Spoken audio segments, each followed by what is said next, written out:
Duduknya kita di sini dicatat oleh Allah sebagai amal pemberat timbangan kita, karena memang hari Senin dan hari Kamis hari diangkatnya amal kita ke langit.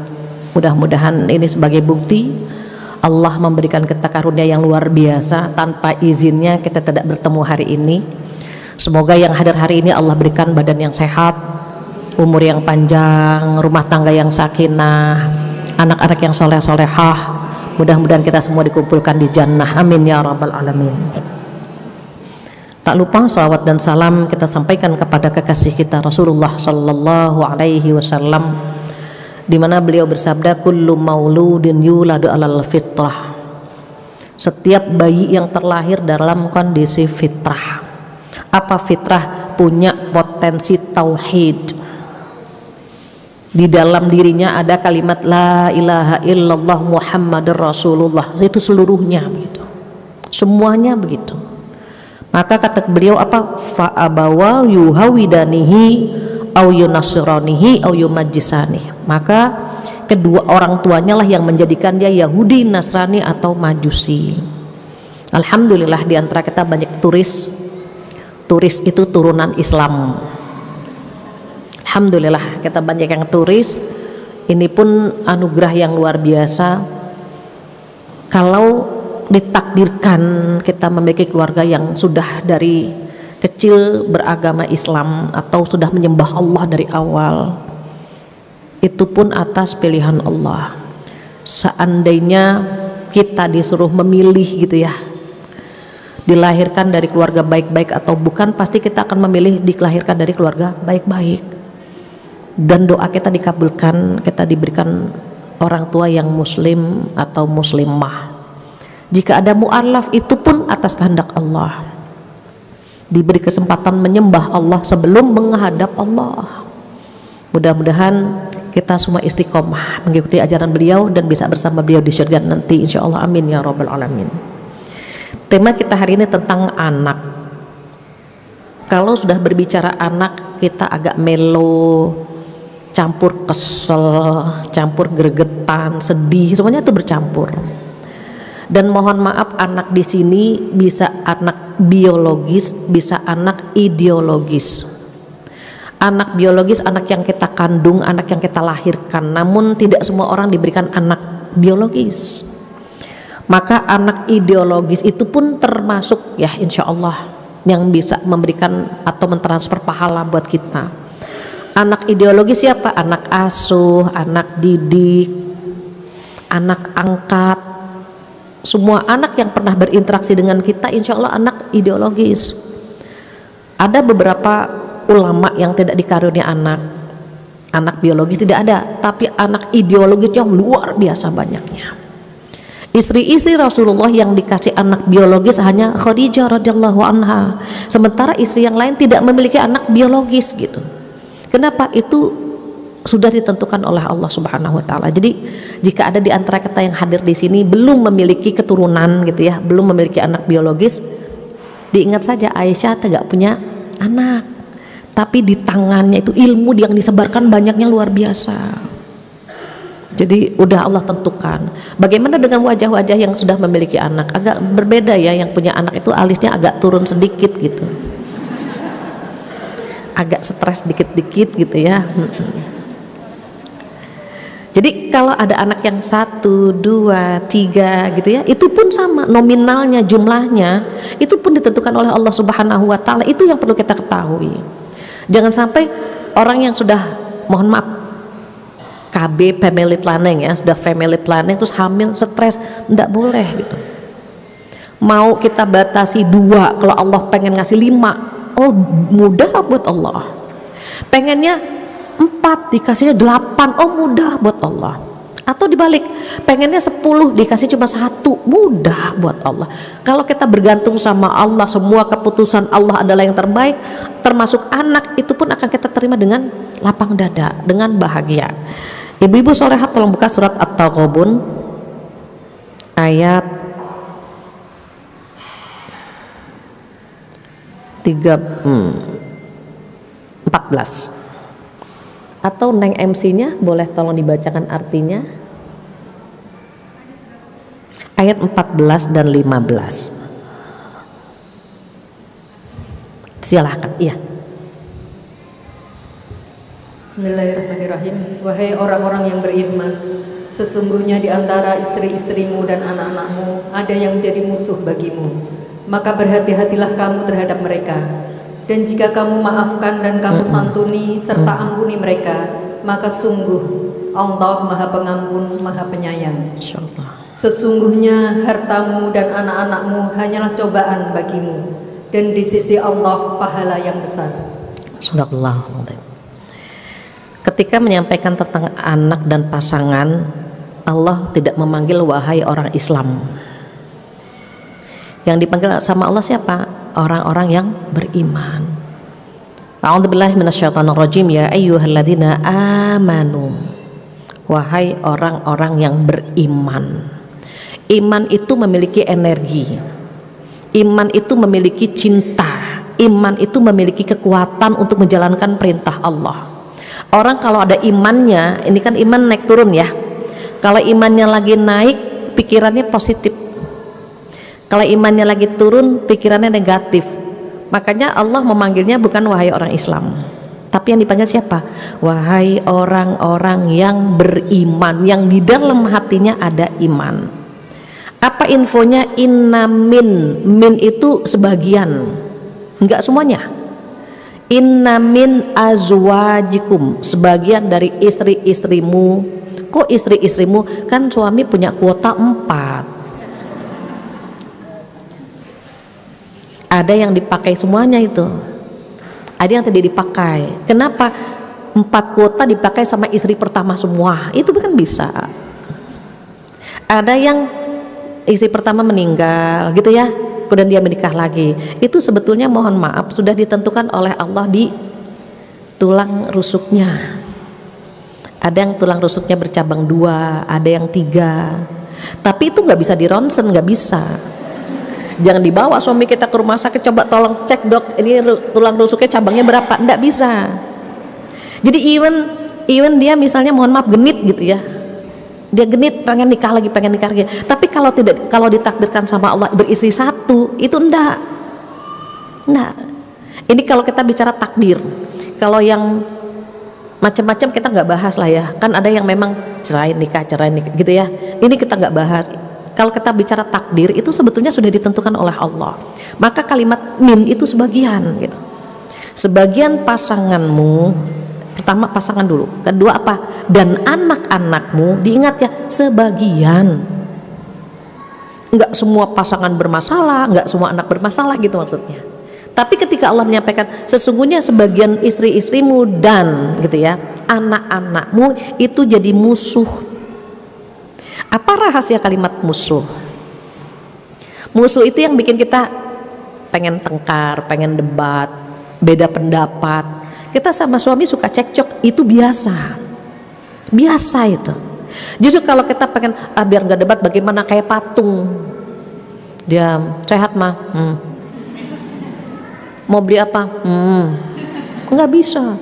Apalagi perempuan dikodratkan oleh Allah, ditakdirkan oleh Allah itu suka ngomong gitu. Sehari berapa? 20.000 kosakata sehari. Kalau dia nggak ngomong, itu dia tekanan batin, jiwanya nggak sehat. Sementara kalau laki-laki cuma 7.000. Di masa Rasulullah saja itu Rasulullah sudah paham itu. Makanya beliau mendengarkan kisah Aisyah radhiyallahu anha itu, kalau cerita kepada beliau itu tentang 11 temannya, 23 temannya, didengerin nggak? Didengerin sama Rasulullah. Kayaknya ibu-ibu pulang bawa dalil, Rasulullah aja mas gitu. Itu didengarkan gitu sampai beliau ngantuk-ngantuk. Kenapa? Karena beliau tahu perempuan itu suka didengarkan ceritanya. Kalau suaminya tidak mendengarkan, itu biasanya yang jadi korban siapa? Temennya. Iya, tahu nggak aku punya masalah, ya cerita lagi nih ya gitu kan. Karena memang dia kalau bicara itu apa, jiwanya sehat gitu. Di masa Umar pun demikian. Ketika Umar memiliki istri yang luar biasa gitu ya, Umar itu kan terkenal dengan pedang terhunus gitu. Sampai para sahabat pengen minta tips sama Umar bagaimana mengatasi istri yang cerewet gitu kan. Ketika sampai di rumah Umar, ternyata istrinya Umar lagi apa gitu. Apa kata dia, ini sama saja istri kita sama istrinya Umar, cewek gitu. Perempuan itu kalau nggak ngemil, ngemol, ngomel. Iya, iseng ngemil gitu kan, liburan ngemol, capek ngomel, udah gitu aja. Jadi saat melihat istrinya Umar lagi marah-marah, sahabat bingung, loh Umar itu terkenal pedang terhunus, tetapi ketika istrinya marah-marah beliau diam gitu. Perhatikan para ulama itu sama istri itu bukan takut ya, mohon maaf diluruskan, bukan takut istri, tetapi sayang sama istrinya.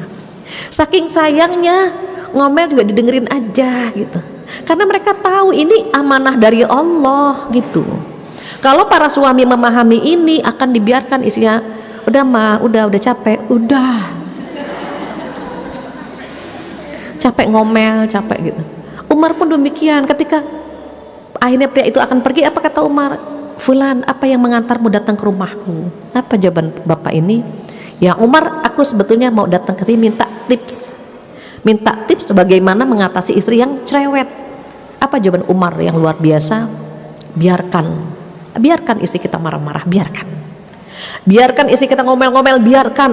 Coba bayangkan, bayangkan kata Umar, dia melahirkan anak-anak kita, dia mengandung buah hati kita, dia mencuci pakaian kita, dia memasak buat kita, padahal itu bukan kewajibannya, kata Umar.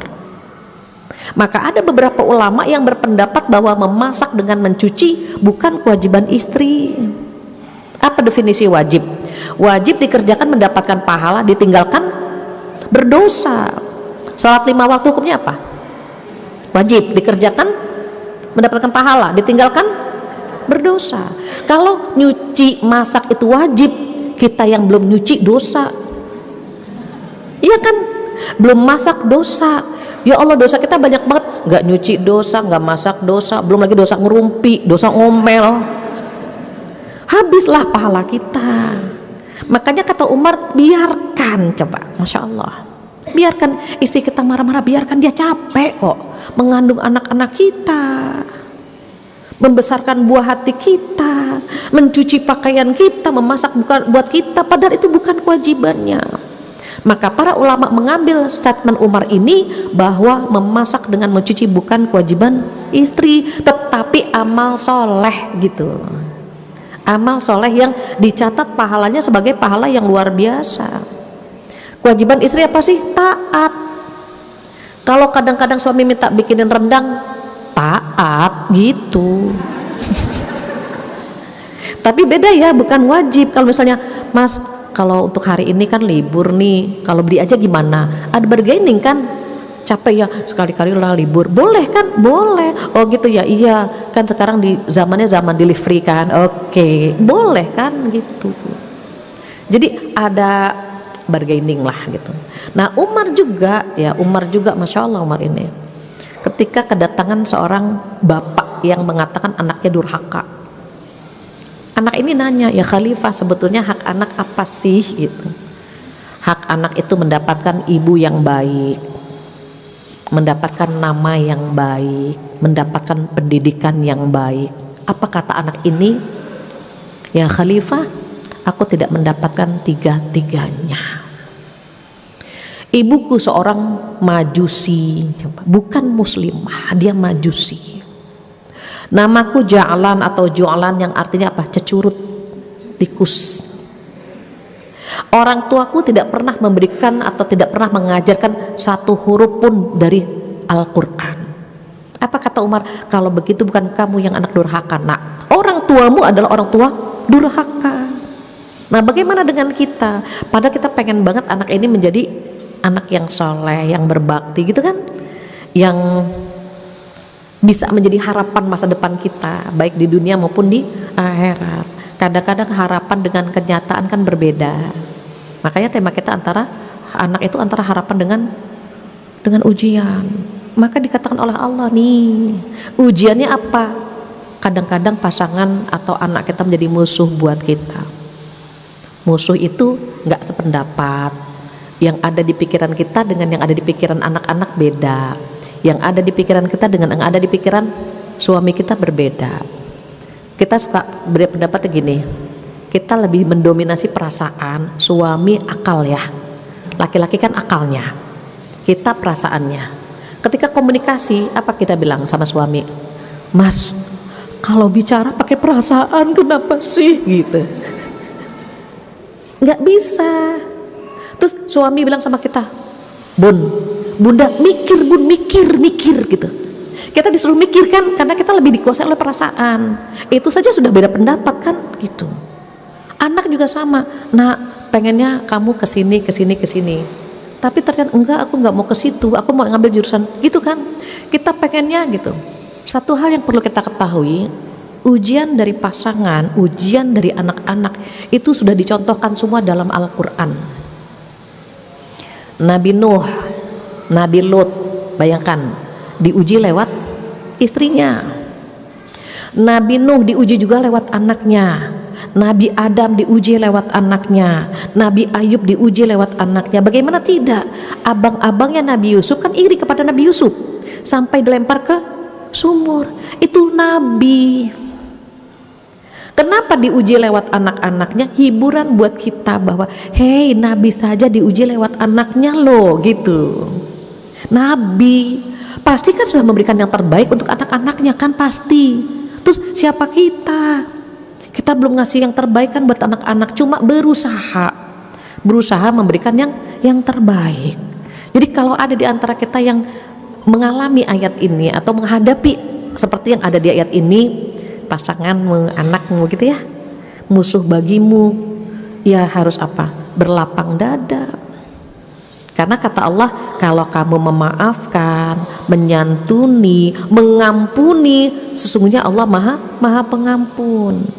Sudah ditakar sama Allah. Contoh, air ini kan gitu ya, air ini kan satu botol, ada lagi kan air mineral yang satu gelas gitu ya.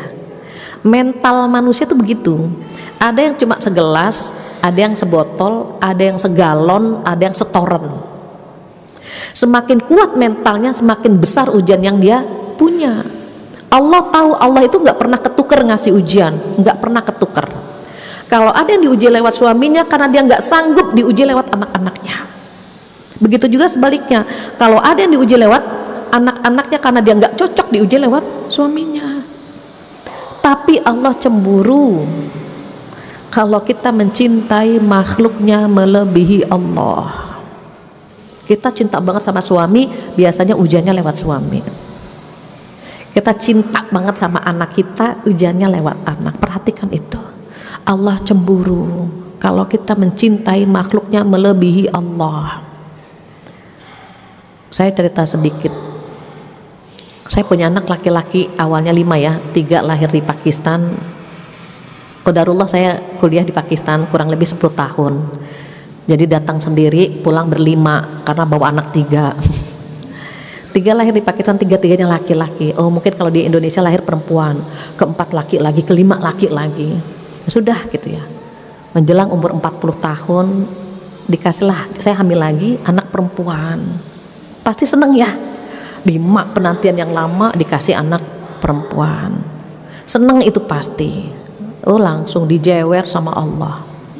Ketika saya ngasih ASI 6 bulan, ASI selesai, saya kasih makanan tambahan kan, MPASI.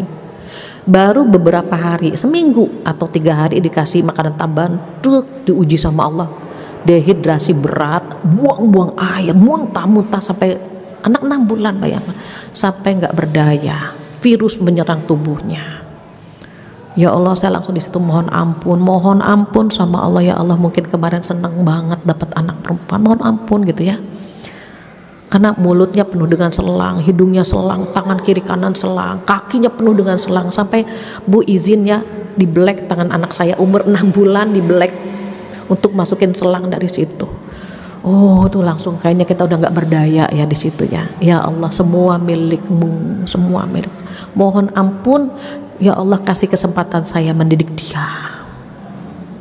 Sekarang sudah kelas 2, mau naik kelas 2 SMA. Tapi artinya kalau kita cepat-cepat introspeksi gitu. Jadi kalau diuji, ya Allah jangan-jangan itu harus langsung gitu. Kenapa? Kalau nggak istighfar, ujiannya akan dari pintu itu terus gitu. Terus kalau misalnya kok udah istighfar, udah memperbaiki, kok ujiannya dari situ, berarti kita akan diangkat derajat kita lewat pintu itu, diangkat sama Allah. Kenapa? Nangis, capek, ngerawat anak, mendidik anak tuh pahalanya tuh besar banget gitu. Nggak semua orang mampu, nggak semua orang mampu. Maka disitulah Ali berkata apa? Cara mendidik anak itu kan 3x7. Apa 3x7? 7 tahun pertama gitu ya, atau boleh bebas mau 7x3 atau 3x7, hasilnya kan umurnya 21 gitu. Jadi apa kata Ali? Kalau anak umur 0 sampai 7 tahun itu jadikan dia sebagai raja, rajanya kita. Kita servis. Terus kita apa? Kita penasehatnya. Nah, makan pakai tangan apa? Dan itu harus diulang. Kenapa? Selnya belum nyambung, anak belum 7 tahun tuh belum nyambung. Jadi kita diuji kesabarannya apa? Capek di fisik. Mama susu, mama kita buatkan susu gitu kan. Mama pipis, mama kita antar ke kamar mandi, kita mandikan. Nih sentuhan ke anak itu ada quantum touching, sentuhan yang memberikan kekuatan. Mandiinnya, nyabuninnya tuh gini. Kalau ibu-ibu repot, ibu-ibu nggak sabar nyabunin kan cepetan gitu. Mana ada quantum touchingnya di situ? Meluknya, bunda ngajar dulu ya. Itu beda. Berapa? Cepetan, sarapan. Itu kan beda. Sayang, tapi sayangnya disampaikan dengan teriakan, dengan gergetan, makan gitu. Itu akan beda dengan makan sayang kan gitu. Kalau kita capek, waktu kita sempit, mana bisa kita memberikan yang terbaik buat anak kita kan gitu. Maka terbentuklah anak kita di situ. Kalau dia puas sama ibunya, itu kan seperti jiwa, kan seperti balon yang ditiup. Dia melambung kan gitu. Tapi sayangnya kita kadang-kadang nggak sabaran. Padahal ujian pertama 0 sampai 7 itu capek di fisik. Terus gimana sih biar bisa sabar gitu ya? Ketika dulu bisa dibayangkan ya, saya kuliah ngajar, punya anak 3 di sana. Lagi enak tidur, yang satu minta pipis. Kuncinya saat itu cuma satu, ya Allah, alhamdulillah. Dia pipis lewat saluran yang sudah engkau sediakan.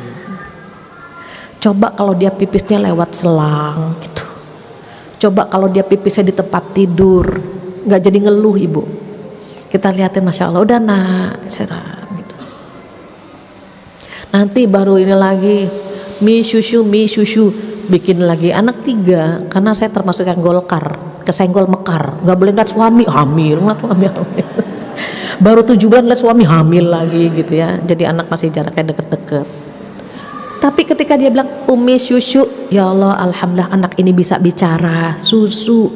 Coba kalau dia nggak bisa bicara, dia kelaparan, dia kehausan tengah malam. Begitu tuh, yang begitu-gitu tuh membuat kita apa ya, menikmati proses itu gitu. Sudah kan, terus nanti 7 tahun kedua bagaimana? 7 tahun kedua jadikan dia sebagai tawanan atau tentara. Dididik disiplin. Makanya kata Rasulullah apa? Umur 7 tahun ajarkan sholat, gitu kan? Pisah kamar, mulai dilatih puasa, belajar nutup aurat. Kenapa? Udah mulai nyambung tuh selnya. Kalau 0 sama 7 itu kita tuh kerjaannya nyanyi, cerita, biar tersimpan aja. Makanya punya anak kecil, punya main sama cucu cenderung ya awet muda sebetulnya. Karena dia nyanyi lagi gitu. Dan itu efeknya luar biasa. Jadi anak saya tuh 7. Nah yang ke-7 ini ketika saya menjelang umur 50 tahun saya hamil lagi. Jadi masih punya baby, punya anak umur 7 tahun lah.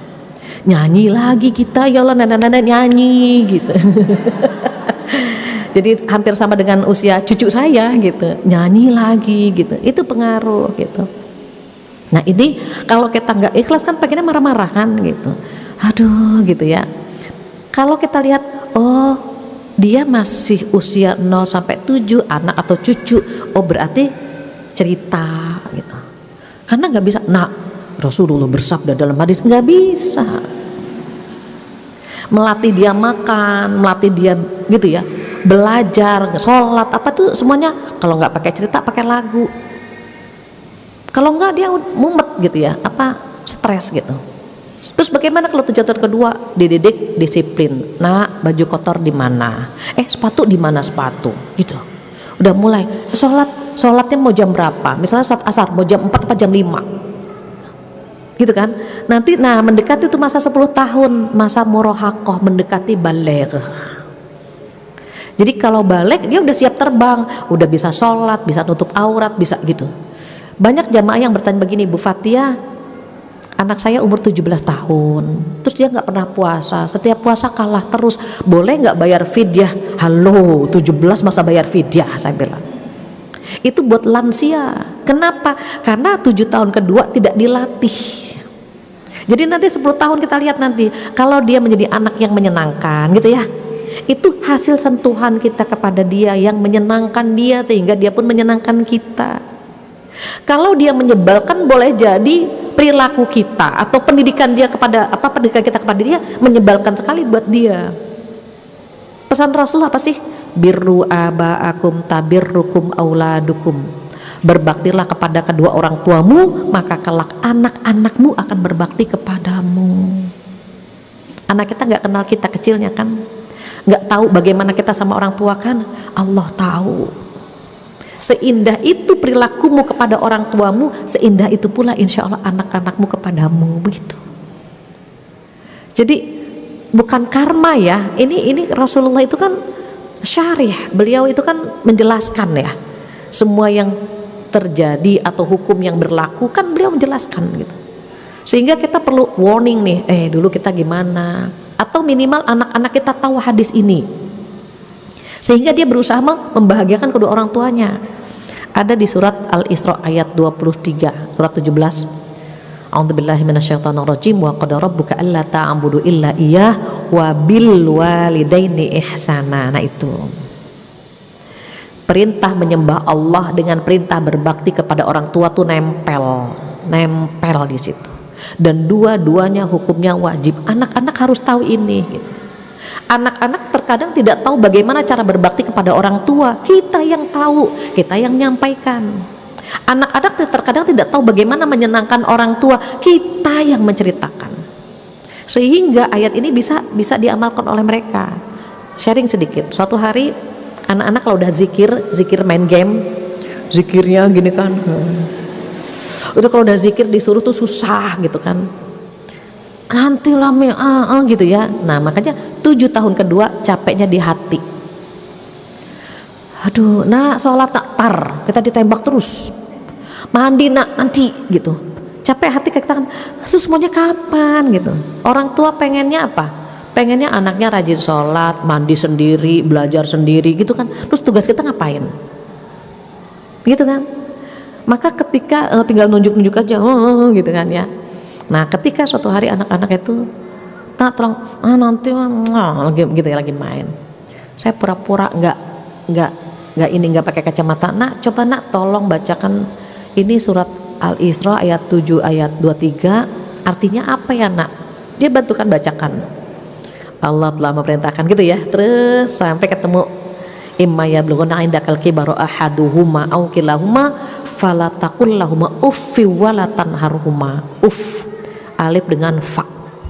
Indonesianya apa? A sama ha.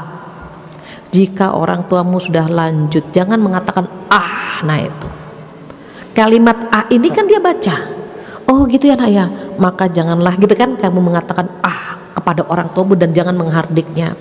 Kita tanya, siapa yang bilang itu Allah. Mulai Allah yang menyuruh itu, bukan kita yang minta. Allah udah baca ayat itu, masya Allah. Tolong iya mi gitu.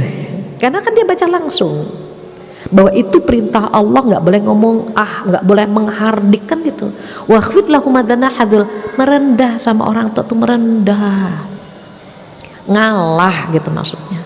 Jadi kadang-kadang anak-anak perlu tahu juga isi Al-Quran. Allah lah yang nyuruh mereka begitu sama orang tuanya, bukan kita yang gila penghormatan dari mereka. Allah menghargai orang tua seperti itu. Kita kasih tahu juga, nanti kamu kan jadi orang tua juga, anak-anak juga harus tahu bagaimana berperilaku kepada kalian semua gitu. Jadi Al-Quran ini apa ya, pencerah kan, pedoman hidup gitu. Seperti jam dinding, kita akan tahu jam dinding, jam berapa kita bangun, jam berapa kita sarapan, jam berapa kita sholat, itu kan jam dinding. Sekarang jam dindingnya dicopot, kita injek-injek, rusak, kita kebingungan, ini sekarang jam berapa sih, kan gitu. Ini waktunya apa, waktunya makan atau waktunya main atau waktunya tidur, kita nggak pernah tahu. Sama kalau Al-Quran tidak dijadikan pedoman hidup, kita akan buta, kita akan kosong, bingung ini tujuan hidup apa sih gitu. Tapi kalau kita tahu, wa ma khalaqtul jinna wal insa illa liya'budun, tidaklah aku ciptakan jin dan manusia kecuali untuk beribadah, maka menservis suami senang ibadah, menservis anak-anak senang ibadah, mencari nafkah rajin ibadah, tujuannya ibadah semua. Maka kalau misalnya suami teng-tong agak debat kecil, ya Allah mau masuk surga susah banget ya Allah gitu. Kadang-kadang suami nyebelin. Dalam pendidikan anak itu kan kita nggak satu visi sama suami. Kata suami juga sama, ya Allah istriku ini jelek, udah jelek cerewet lagi gitu, sama. Bukan hanya kita yang kesal sama suami, suami lebih kesel lagi sama kita. Cuma bedanya apa? Kita ngomong, dia enggak, gitu aja. Suami itu lebih sering ikut aliran kebatinan, tekanan batin. Sama sebetulnya, kita kadang-kadang kita pengen anak begini gitu ya, suami begitu, itu biasa gitu. Karena Allah udah ngasih bocoran. Tapi kalau kita memaafkan tuh luar biasa. Nah terus kalau udah 7 tahun kedua, 7 tahun berikutnya, 7 tahun ketiga berarti umur 15 sampai dia menikah dan seterusnya. Apa kata Ali? Jadikan dia sahabat kita. Sahabat, diajak ngobrol, anak bunda udah siap nikah belum? Gimana kuliahnya? Kira-kira kita kalau ngecat rumah warnanya apa? Dia seneng banget kalau kita hargai. Dia seneng banget kalau kita jadikan dia seperti sahabat kita. Mak, makan yuk nak yuk gitu. Nah anterin mak itu yuk kita gitu. Yang enak kita liburan kemana nih gitu. Itu seneng gitu. Kadang-kadang perlu komunikasi. Ibu kan anaknya sedikit ya. Kalau anak saya kan banyak. Perlu komunikasi dengan satu anak. Misalnya anak pertama mau nikah, kita ajak tuh berdua, kita jalan-jalan berdua sama dia. Anak ketiga begitu seterusnya. Jadi walaupun mereka sudah menikah, nih cium pipi itu nggak berhenti, tetap nunggu. Jadi mereka udah nyodorin pipinya. Kalau datang assalamualaikum umi, langsung pipinya disodorin gitu. Buat dia ciuman istrinya sama ciuman ibunya berbeda. Jangan pernah menganggap bahwa udahlah anak udah nikah selesai. Enggak. Ibu kalau kita punya orang tua jangan berpikir bahwa kalau kita sudah menikah terus selesai urusan. Enggak. Orang tua masih memikirkan terus apakah dia bahagia atau tidak, nanti dia bagaimana. Itu orang tua tuh capek. Capeknya kapan? Ini di usia ini nih, usia 7 tahun ketiga. Jadi 7 tahun pertama capek di badan, 7 tahun kedua capek di hati, 7 tahun berikutnya tuh capek di pikiran. Diturunkan ke ayat berikutnya, At-Taghabun ayat 15. Apa kata Allah? A'udzubillahi minasyaitonirrajim. Innama amwalukum wa auladukum fitnah. Coba. Kalau tadi musuh, kalau yang kedua kalimatnya fitnah, wallahu indahu ajrun 'azim. Nah ini ajrun 'azim. Sesungguhnya hartamu dan anak-anakmu hanyalah cobaan bagimu. Gitu ya. Dibilangnya cobaan bagimu dan di sisi Allah lah pahala yang besar. Ibu bisa bedakan kalau yang pertama pasangan dan anak sebagai musuh, karena kita terkadang tidak sependapat, isi kepala kita dengan isi kepala mereka berbeda. Tapi kalau untuk harta dan anak-anak apa? Ujian. Kok beda? Karena bangun tidur, mau tidur, kepala kita isinya apa? Kalau nggak harta, anak. Besok anak-anak sarapan apa ya gitu kan, besok kerja gimana ya, itu di kepala kita isinya ini. Itu yang dimaksudkan fitnah, ujian tuh itu. Harta ujian, yang ada uang ujian, yang nggak ada uang juga ujian. Memang paling enak ya, paling enak itu bangun tidur itu syukur yang kita dahulukan. Kalau sudah hati kita diisi sama syukur, kondisi apapun tuh kita udah bersyukur. PR-nya apa? Setiap hari mata kita harus sibuk mencari nikmat Allah. Kalau belum bilang alhamdulillah, cari terus.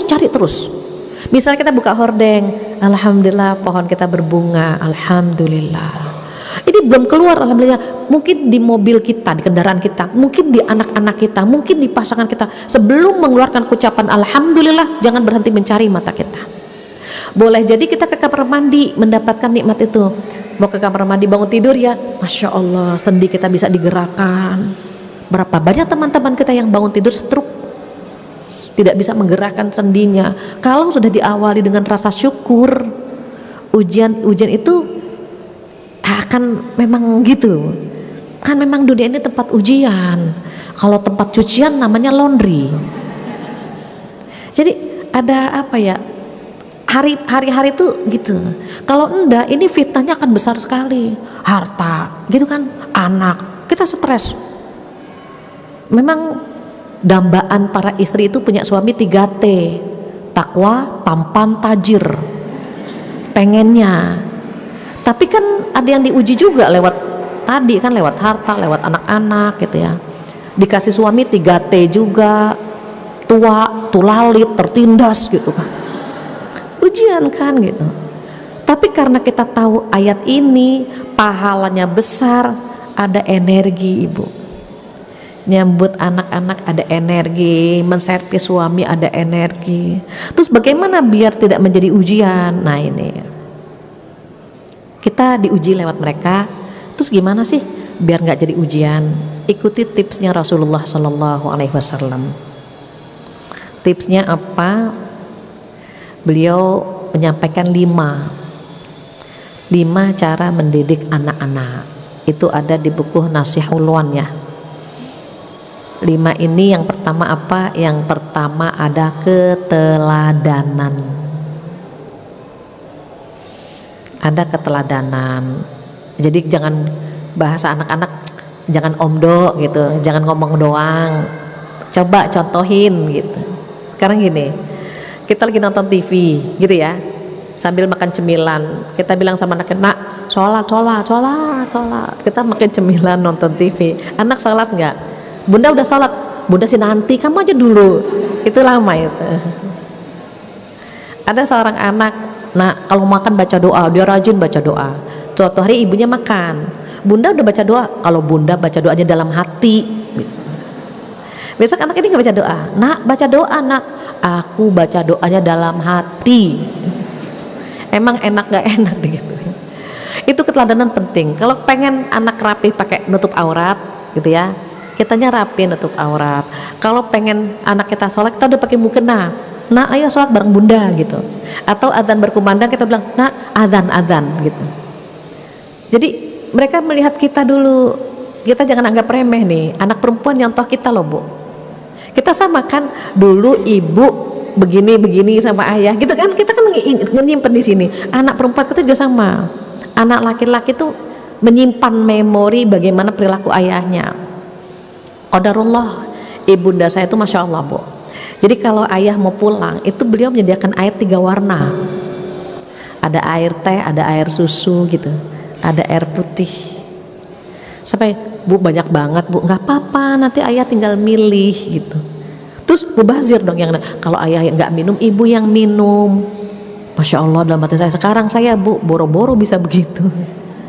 Biasanya gimana pengantin baru nih kalau ngasih kan ada tatakannya gitu ya, ada tutupnya, silahkan bang gitu. 3 bulan tutupnya hilang, entah kemana itu tutupnya. 3 bulan lagi tataknya juga nggak perlu tataknya, minum gitu. Udah punya anak, mas airnya di galon gitu. Suruh ngambil sendiri kan gitu. Udah gede. Jarang, tapi jangan salah. Itu anak perempuan kita nyimpen loh, nyimpen dia. Bagaimana kita memperlakukan ayahnya, dia ingat gitu. Terus kalau misalnya ada seorang ayah bilang gini, Bu Fathia, seorang bapak ya, Bu Fathia, kenapa ya ibu-ibu tuh kalau di rumah seneng banget pakai daster gitu. Saya bilang kan Pak biar adem Pak gitu. Iya Bu, istri saya tuh Bu kalau mau ke pengajian cantik kayak ratu, di rumah kayak pembantu, malam-malam seperti hantu, pakai masker. Dasternya ya Allah lubang anginnya banyak banget gitu kan. Boleh nggak sih pakai daster? Boleh, tapi yang masih bagus. Kalaupun ada lubang itu cowoknya dari tokonya, bukan karena kesetrika gitu. Karena anak itu nyimpen itu. Oh bagaimana? Oh ibuku begitu ya sama ayahku. Nanti kalau aku jadi istri, aku akan begitu gitu.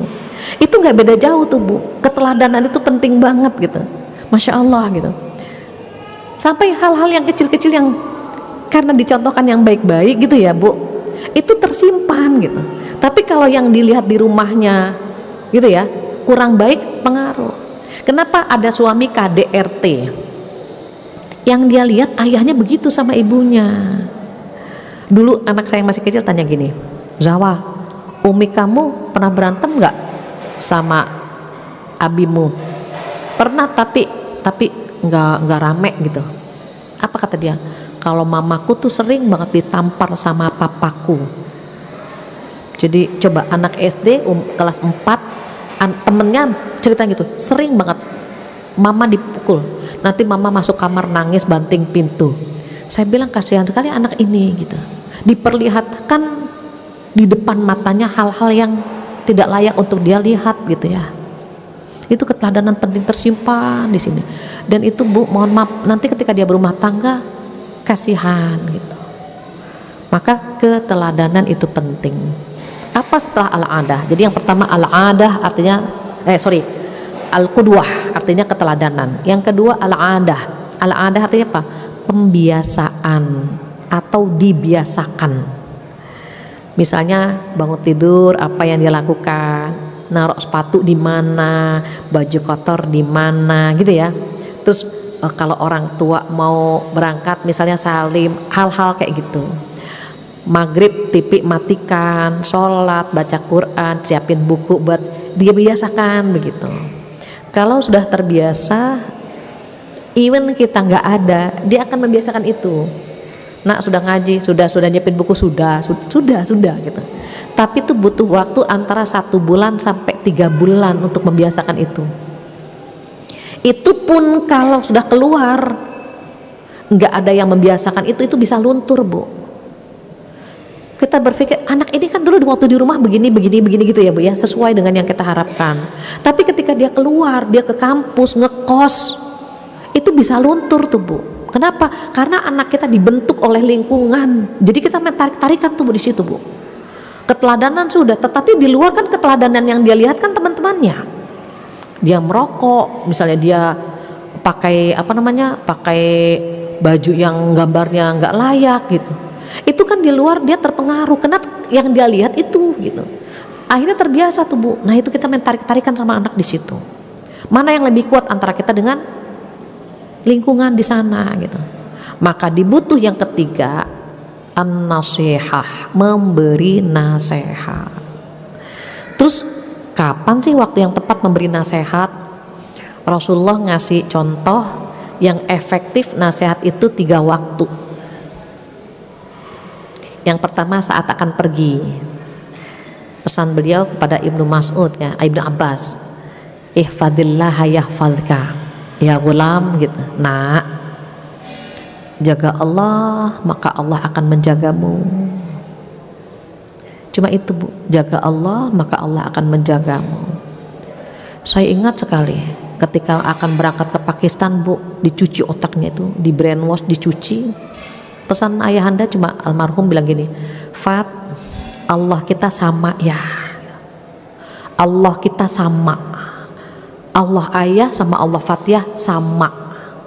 Walaupun ayah nggak ngelihat Fathia, Allah ayah lihat, dicuci Bu otak kita tuh Bu. Sampai di sana Bu, bener-bener kalau mau, namanya anak muda ya Bu ya, 17-18 kan pengennya yang ya itulah gitu. Setiap ingat Allah kita sama, Mudah Bu, nggak jadi mau macem-macem. Padahal teman-teman pergi kemana bebas gitu ya. Ingat itu Bu, nggak jadi Bu. Jadi Allah kita sama. Itu anak zaman dulu. Anak zaman sekarang bisa nggak digituin? Belum tentu. Nah Allah kita sama, iyalah sama, siapa bilang beda kan gitu. Jadi beda zaman, beda cara ternyata. Apa kata Ali? Ajarilah anak-anakmu sesuai dengan zamannya. Karena kamu diciptakan untuk zamanmu dan anak-anakmu diciptakan untuk zamannya. Nah itu. Makanya nasihatnya beda lagi tuh Bu. Nah, telepon kalau sampai, nak jangan lupa sholat. Kenapa? Anak laki-laki jangan panjang-panjang ya Bu. Ngasih nasihat sama anak laki-laki jangan panjang-panjang. Anak perempuan boleh panjang dikit lah. Anak laki-laki kalau nak nanti kalau dia udah berangsal udah pergi langsung. Nah kita cari udah nggak ada. Memang nggak bisa dia lama-lama. Anak perempuan malah nanya. Nah nanti kalau kamu udah besar, terus malah ngobrol Bu. Kenapa? Ada bakat ngerumpi perempuan itu. Jadi kupingnya agak tebel, justru dia ngomong berjam-jam tuh bisa. Tapi anak laki-laki enggak. Itu makanya lah hariannya Rasulullah ketika menyampaikan ke Ibnu Abbas singkat kan, singkat. Tapi dalam, ingat Allah. Coba ingat Allah atau jagalah Allah, maka Allah akan menjagamu. Jaga Allah apa? Jaga perintahnya, jaga larangannya, jaga, kan gitu Bu. Singkat tapi padat. Itu nasihat yang pertama. Yang kedua, kapan? Makan-makan. Lagi makan atau makan-makan, traveling kan pasti makan-makan ya Bu, jalan-jalan. Dulu ada seorang anak bernama Umar bin Abi Salamah. Nah Umar bin Abi Salamah itu tangannya tangan kiri gerak Bu, gitu, mau ngambil daging yang ada di nampan. Ibu tuh nggak orang Arab, pernah makanan Arab ya? Kalau orang Arab tuh makannya di nampan Bu, nampan besar, bukan prasmanan, bukan sepiring-sepiring kayak kita gitu. Makanya orang Arab ngelihat kita tuh makan cimi gitu, kecil gitu maksudnya. Kita kan Bu ayam dibelah 12, dia dibelah 2 Bu, makanya aneh gitu. Kalau kita makan ikan teri, mereka bilang apa? Ya Allah kamu tuh tega banget, biarkan dia besar dulu. Enggak bisa besar, saya bilang ikan teri memang begini gitu ya. Kita tuh katanya makannya tuh kayak main-mainan gitu ya. Jadi beda Bu fisik kita sama fisik mereka. Kita naik ojol masuk angin kerok gitu kan, mereka jarang Bu, jarang masuk angin, makannya itu bagus.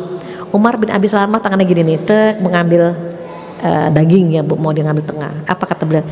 Ya gulam, sambillah wakul biyaminik wakul mimayalik. Nah makan tuh baca bismillah, sambillah. Wakul biyaminik, makan pakai tangan kanan. Wakul mimayalik, makan yang terdekat gitu Bu.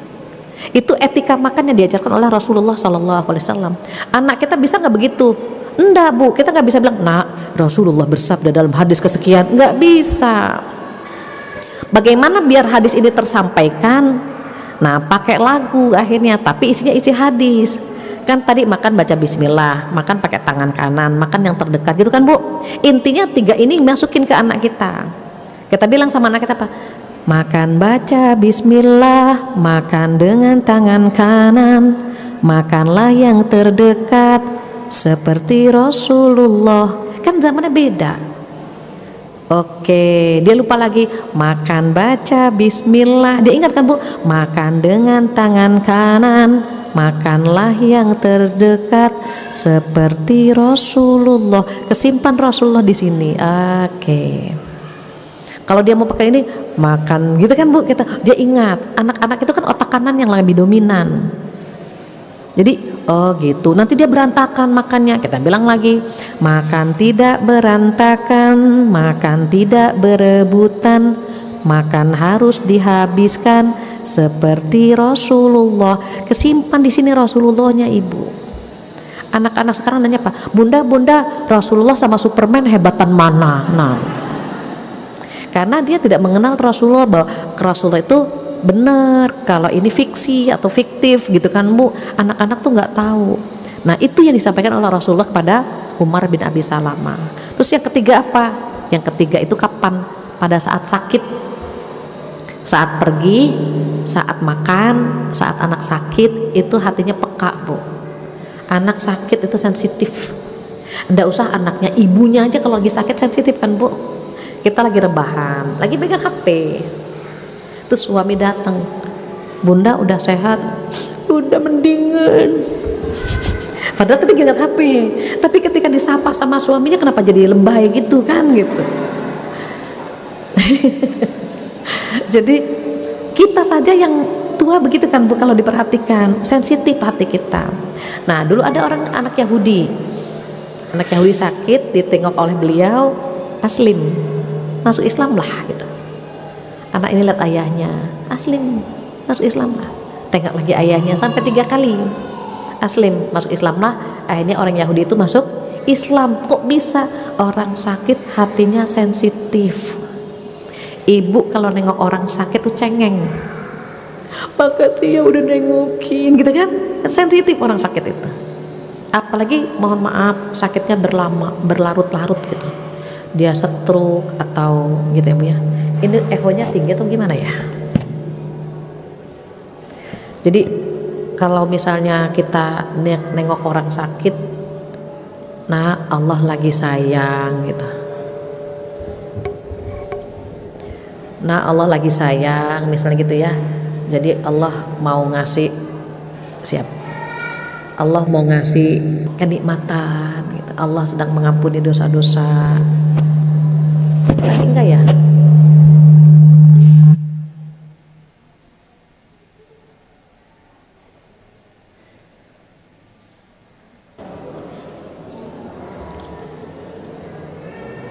Oke, udah. Dia perlu istirahat aja, dipencet istirahat, diam lagi. Oh siap. Nah itu perhatikan 3 waktu tadi ya. Terus yang keempat apa?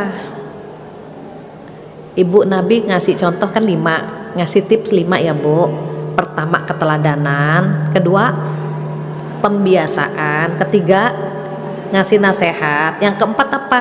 Yang keempat al-mutaba'ah, dipantau, dievaluasi. Itu cara mantaunya bebas, tergantung kita.